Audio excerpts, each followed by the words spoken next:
Good morning, everybody. I think most of us have lost power, either because of an ice storm or hurricane or something like that. But how about if the system just fails? If there's a breakdown in the normal operation of everyday power generation?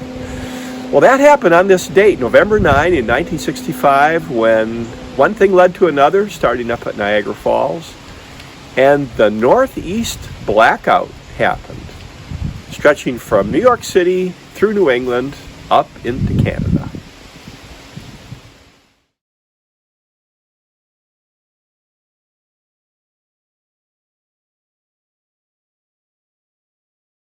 In the lower right of this picture, you see an old hydroelectric plant.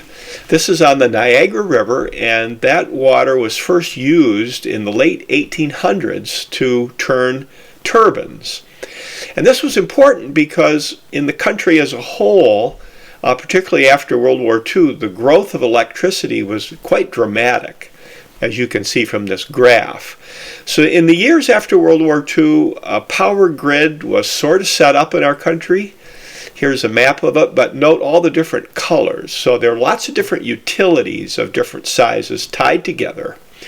Now, one of the great sources of electricity was the Niagara River, and this is aerial view from the Canadian side. You see the canal that takes water from the Niagara River above the falls, brings it to this power plant where it falls back down into the river, and this is on the American side. So this is where our story begins, these two hydroelectric plants along the Niagara River, one in Ontario, one in New York State.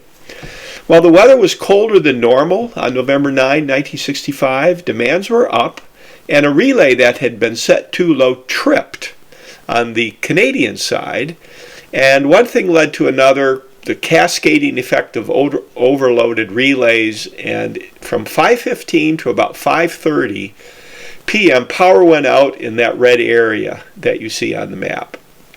Now here's another map of where the electricity went out, but you'll note Pennsylvania and South didn't have that problem because the power lines didn't go down that way. So it was a full moon in New York City when the power went out and people could see, but there are some anomalies. For instance, parts of Brooklyn didn't lose power. And across the street in New Jersey, across the river in New Jersey, people had power.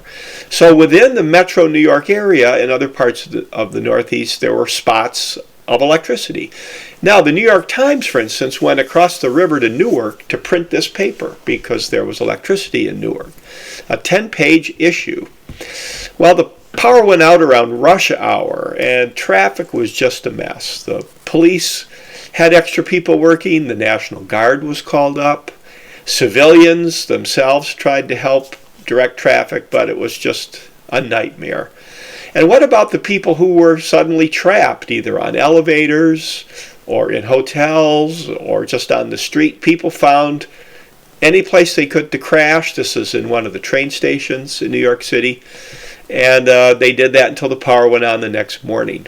Now, some places had generators, like radio stations, hospitals, but not all the generators worked, and some hospitals had to have surgery done by flashlight. And what about the people in the subway? Well, there were 800,000 people in the subway in New York. This is a photo from Boston, which also lost power, of people getting escorted out of the subway, but this happened all over the place where there was mass transit, and that was quite a story for those people to tell later. So the power was on in New Jersey, at least parts of New Jersey, which was kind of weird, I think, if you were in Manhattan looking across the Hudson. And people did the best they could. With candle lights and flashlights, people tried to socialize. There is an urban myth, though, that the baby boom peaked 9 months later, the birth rate, but that's an urban myth, didn't really happen. Well, in the years after the blackout, things improved, and the supervisory control and data acquisition system was set up. Pictured here, basically, where computers are much more involved in keeping an eye on things like sensors and so on. So electricity, we all use it. Here's a great aerial shot of electric lights in our country, but we all know that it doesn't take much for the lights to go off.